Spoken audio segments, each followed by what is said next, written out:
आज हम बात करेंगे केबीएस इंटरव्यू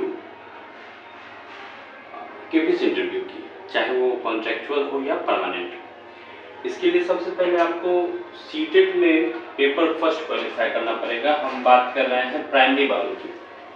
जी हाँ, हम बात कर रहे हैं प्राइमरी वालों की, PRT, primary teacher for KBS interview, चाहे कॉन्ट्रेक्चुअल हो या परमानेंट। ये इतना आप काम करके जरूर जाएंगे। सीटेट पेपर 1 में कम से कम आपको 90 प्लस मार्क्स लाना होगा। 90 प्लस मार्क्स लाना होगा, तभी आप इसमें इंटरव्यू के लिए आप जाएं तो ज़्यादा बेहतर है।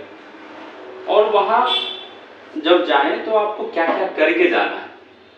केबीएस इंटरव्यू में आपको सबसे पहला काम ये करना है कि आपको जो क्लास 1 to 5 की जो किताबें हैं, कोशिश कीजिएगा कि जो एनसीईआरटी की किताबें हैं उसको कंप्लीट करके जाएं, एक बार पढ़ कर जाएं। कम से कम एक बार जरूर आप पढ़ें। अलग अलग जो बुक्स हैं, बुक्स का नाम आप जरूर याद रखें।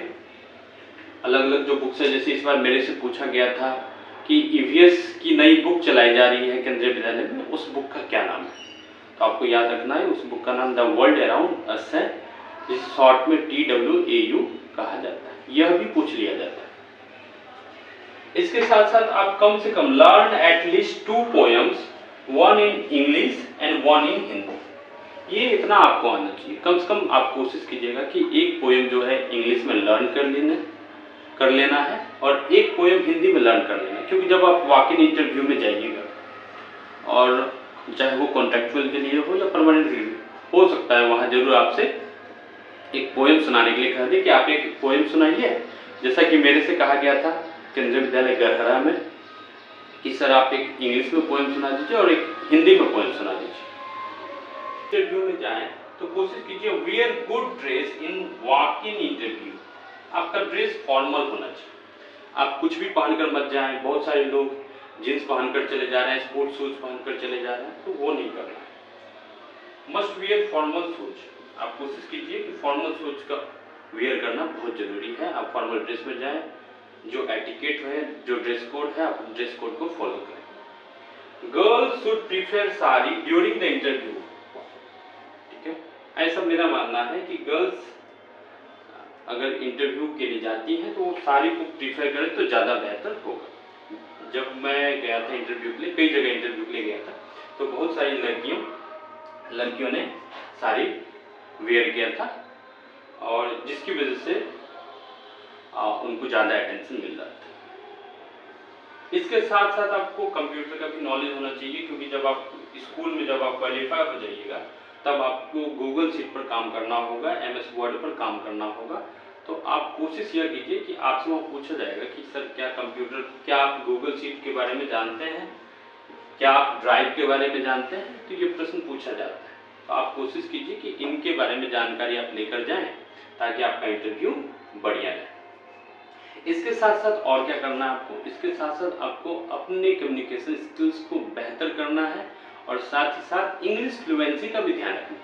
कई बार ऐसा होता है कि वो आपसे पूछेंगे कि NEP के बारे में बताइए, 5 लाइन बताइए, 5 बातें बताइए, लेकिन in English.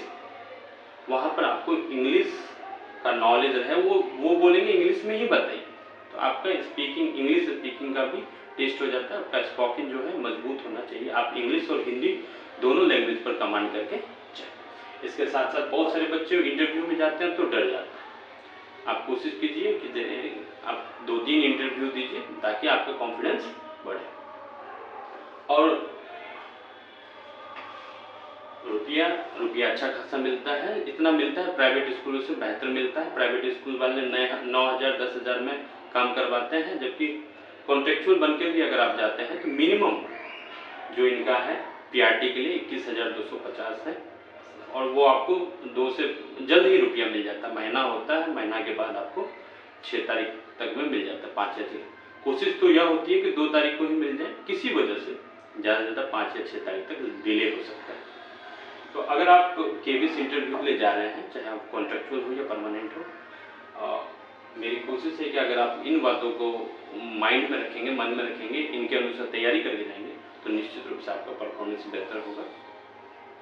All the best, thank you.